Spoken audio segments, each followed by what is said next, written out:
guys, today I'm gonna talk about Love and Hip Hop New York season 5, 6, I don't know, episode 11. Um, I don't have no notes, so we're just gonna talk about what I remember on the show. It started off with DJ Self announcing the winner of the Winning Fest, and Bianca won. Okay, okay. I mean, everybody was horrible. So shit, whoever they would have picked, I still wouldn't have cared. So, okay, she more reputable, so we'll give it to her. Whatever. BBMD is feeling salty. They don't understand how she won, and she was lip singing, and I was like, well, yeah, I can see that, but y'all didn't win, so get over it. Let's move on from this bull. Anyway, let's keep on the storyline of them, because I don't want to forget things or whatever. So I'm just gonna do each individual people and their storyline. So Young B is in the studio with some producer that she's excited. Oh no, let's go back. Let's go back. The Gwen Fest. Yandy. Yandy was so pumped up that Bianca won. And I'm like, don't you got another artist there? Wasn't homegirl your artist at the time? She didn't go and say good job, y'all still did good, or at least that's not what we saw. I never saw Yandy approach her other artists. You had two artists there, Yandy, but whatever. So moving on, Bianca was at the studio with some producer that she's excited that Yandy's been hooking her up with. She's been having different opportunities or whatever. So Young B and Cardi B and Mariah Lynn comes by. I love Cardi B. Like, I don't take her like serious as a person, so I just accept Cardi B like for who she is or whatever. So she gives me life when it comes to this show, because I feel like if it wasn't for her on this show, I probably wouldn't even still continue to review this season. But since she brings the comedic relief, I'm with it. When she was talking about Young B and her having the same hair, I'm like, girl, y'all got a weave. Get over it. Wig, whatever. Get over it. So they was talking about. She was like, "Let me go in here, find out what I want to talk about what happened, because I heard what happened kind of basically at the when in fact she heard it was some drama." So they tell her, Mariah Lynn tells her about the Gwen Fest and about BB. She caught them bitches. Did she say bad breath on dick? I know that's what she said, because they wouldn't have bleeped out the dick part. So I was like, did this bitch say bad breath on dick? I said, this bitch always got something funny to say when it comes to BBLD. And I be here for it, because them bitches whack. So they talked about all of that shit. And Cardi B, even was saying how ain't nobody taking them bitches serious. They come after somebody that's real small, instead of her fighting Young B at the studio when Young B threw the little juice on her or whatever she threw on her. So Cardi B like, we can't take these bitches as being some hard bitches, so fuck these bitches. I don't want to talk about these bitches no more. So then they start talking about her boyfriend in jail and how he's not supportive of her, and how she kind of really missed being on the pole.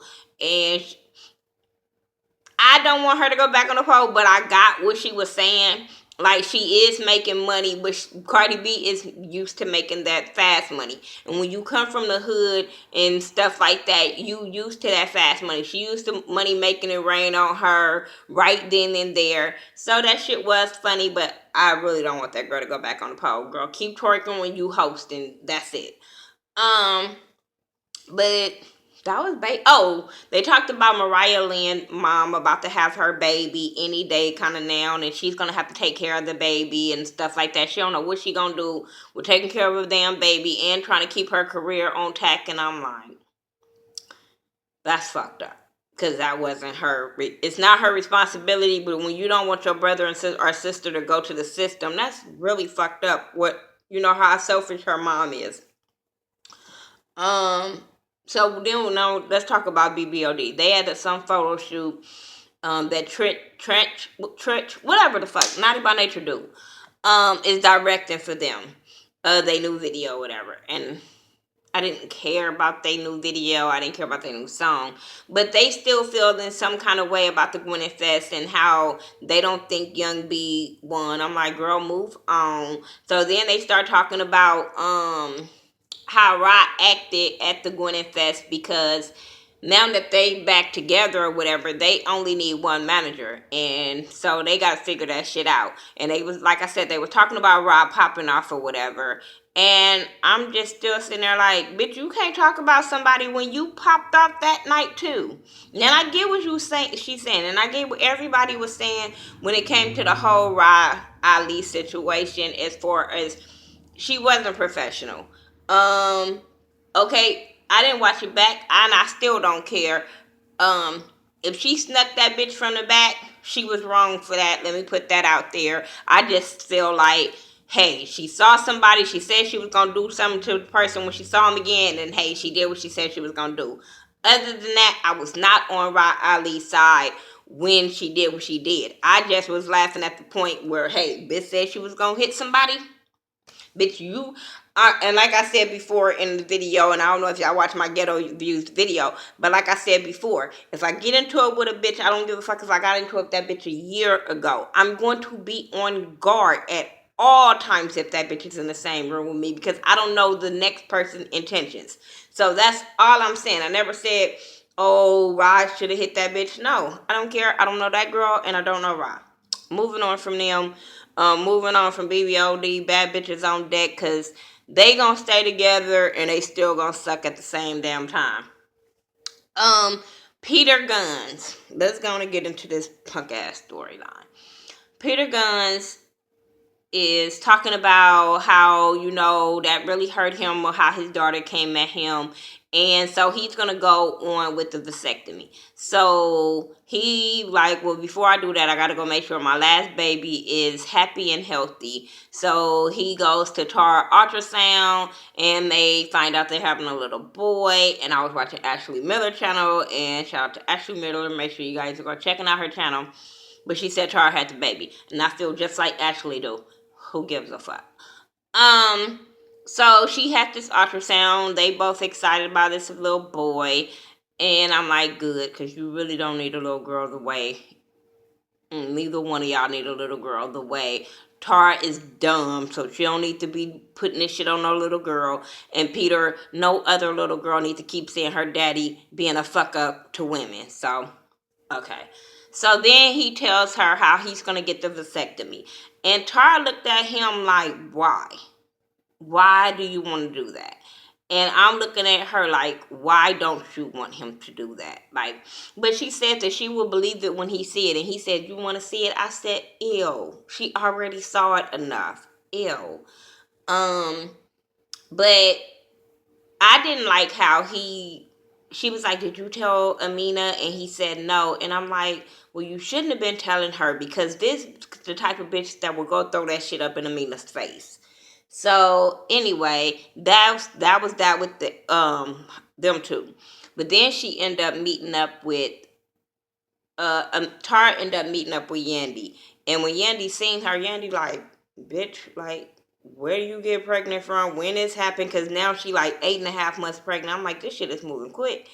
But now she 8.5 months pregnant, so now she ready to tell the world before she give birth.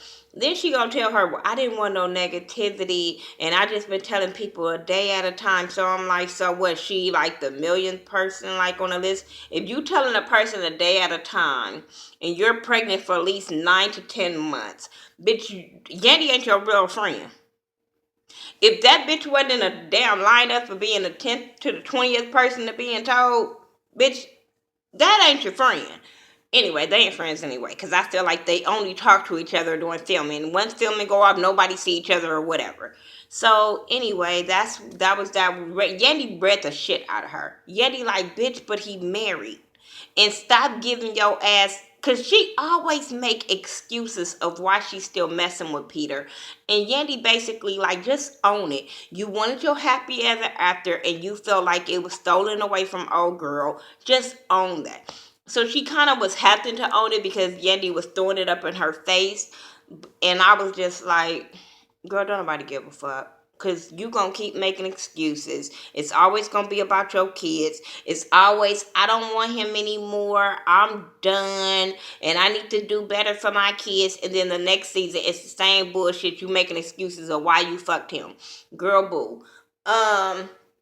So that was that basically it with the whole Tara situation. If I missed something, I don't care. Um Pap and Remy. Let's talk about them. No, let's go and get DJ Self and Cardi B out the way. She was with her sister Hennessy and her homegirl. I forgot her homegirl name, but they was sitting there talking, laughing or whatever. And she was being loud. I don't remember what they was talking about, but I know DJ Self ended up coming in and was like, "Oh, you loud," and they ended up talking, and she was like, "Motherfucker, I'm not cool with you. How could you be having this Gwyneth fest or whatever?" I love when she do that shit. But she was like, "How can you do this Gwyneth fest and not tell me?" But you had BBOD and Mariah Land. She said all her kids calling her Snowflake, and I'm sitting there like, "Why you throwing your homegirl under the bus?" But I don't think she meant no ill towards Mariah Lynn, but you know how she is. But so she was saying, how you gonna have them, but you not, and we supposed to be cool, and I'm loyal to you, and you not tell me about it, you not work with me, but you paying Licious on the radio, and I'm like, you play Licious on the radio, but you don't play cheap ass weaves on the radio. I mean, I'm not saying Cheap Ass Weaves is a bomb ass song, but it's way better than that BBOD song. That's for goddamn sure. I don't mind listening to Cardi B music.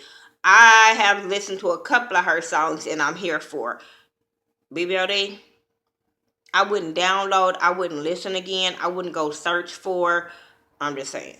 So yeah, I felt some kind of way with Cardi B of him rather work with them bum bitches on deck. And they gonna say, well, they come at me professional. She always popping off. That's why I can't take her serious. I said, you can't take her serious because she let you hit first.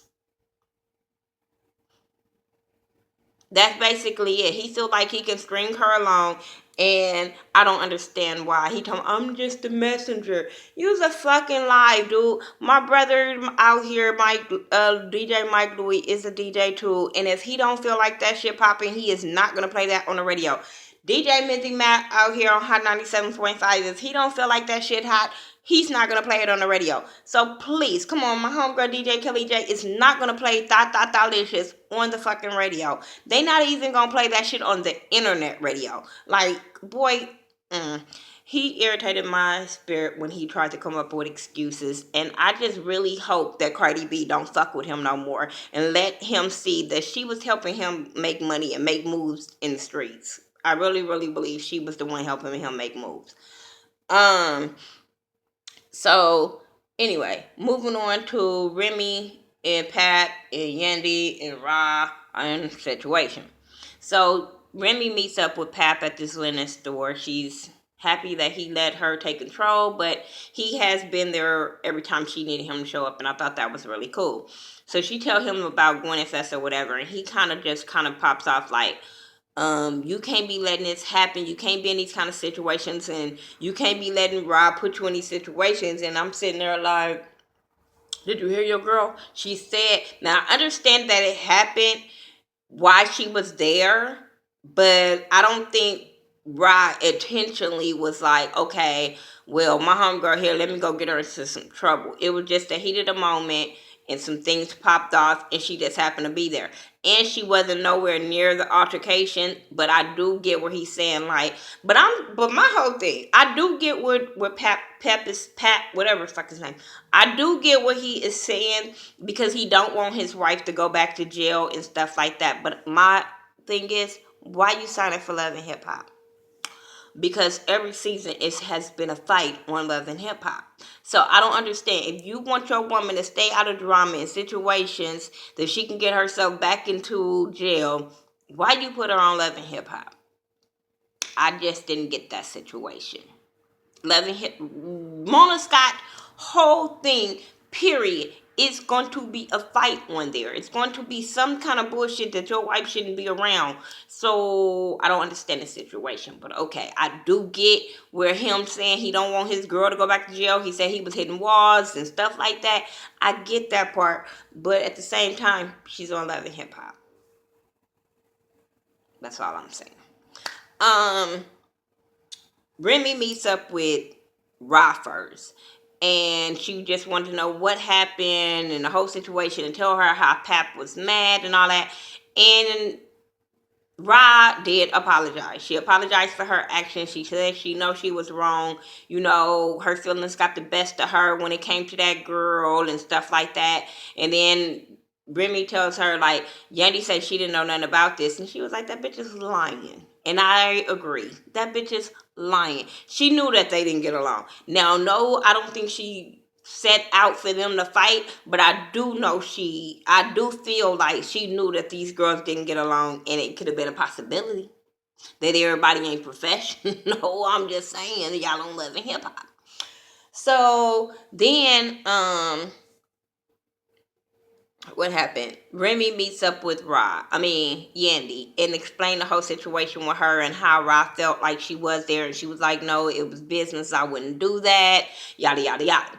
Then she tells her, I want to throw you a bachelorette party. And she was like, you know, with all your friends or whatever. And you do a sexy little dance for Pap and do it on a video, and you present it to him before the wedding so he could be on hard walking down the wedding. And I said, why do you want her man to be on hard walking down the aisle? Like, that's embarrassing. I don't get that part, but okay. So she was like, well, what about Ross? She was like, if that's your friend, that's cool. You know what I'm saying? So then they have this bachelorette party. Before everybody can get it popping and twerking and stuff, Yandy calls Ra outside to talk, and they talk, and to me, nothing really got resolved because Yandy didn't own up to knowing the girl, and Ra had beef before. But she did say that that wasn't what she brought the girl there for. So nothing really got resolved. They don't like each other. They both gonna be cordial for Remy. Okay. That's all that was. Um Ross said that she's cool with her and Yandy and Remy being friends, but I'm like, no, but you seem real salty about that situation. You seem so salty about them being friends. And I understand, like, oh, they haven't been knowing each other long and all this kind of stuff, and why she throwing her this and she don't know her and yada yada yada. I get that because we all question a friendship. But at the same time, if Remy is with it, why are you so concerned? But yeah, you feel some kind of way about them being friends. Anyway, moving on. Last I want to talk about is Yandy and Mandisi, and the baby mamas. So he got sentenced to 8 years, and so they talked about that. So now he want all his baby mom together, so things can be cordial when he's gone, and the kids can get along and be around each other. Yandy is like, I have reached out to everybody, and you know, it ain't my fault that they don't show up to stuff. Erica don't show up to stuff with the baby. Samantha don't show up to stuff with little man DC. That's not my fault, but I tried. But so he was like, you know, I'm gonna do it, and she was like, well, whatever you want to do, then I'm with it. So they had this dinner, and before everything was going cool, everybody was getting along, kiss each other, hi, hi, hi, hi. Then they start talking about the kids visiting Mandisi when he go to jail. And once Samantha said that she didn't know if it would be a good idea for Mandisi to be going right now, then Kim was like, well, what about when you was gone? She was like, but I was only gone for a day. Then not Kim, Judy started talking about how she was in jail and it was a $10,000 bill and all that. So they over there like, wait a minute, you didn't even have to go there. You didn't even have to throw my business out there. Now, it ain't my fault that his business out here on the storyline, but you ain't gonna throw all my shit out there. So Kim started getting real pissed off at Judy, started popping up, oh, congratulations with Kim and all your weight loss. We see you. But Kim popped the fuck off. And I was just like, why do y'all bring her around this lady? You know she don't too much care for Judy. Judy says little slick shit and then try to act like she didn't say nothing.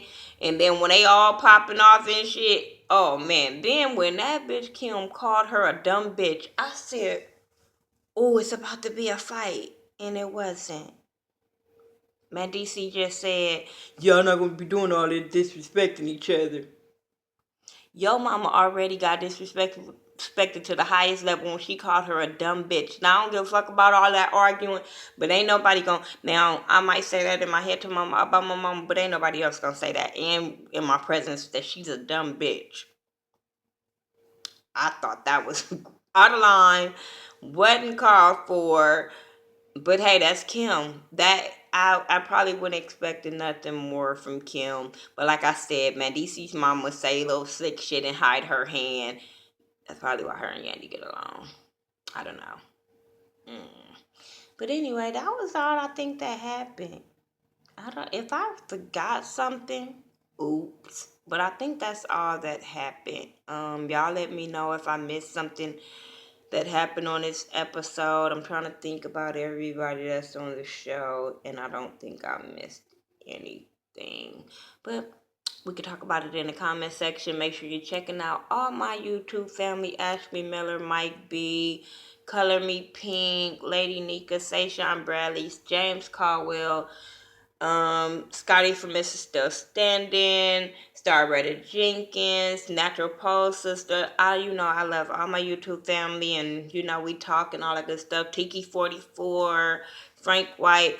I'm gonna do probably a shout out video on some new YouTubers that's out, like Nays Robinson. I love her videos, especially when she do the next 15. So yeah, y'all go check her out also. But yeah, I'm gonna do a shout out video for some YouTubers that you guys should check out for my support Tuesday tomorrow, and also some other videos that need to come out. I need to upload. So I'll talk to y'all in the next video. Make sure you follow me on all social media sites by the Ghetto View, THA, not THE. I'm about to go to bed because I'm tired as hell. Long ass day. All right, you guys. Peace out.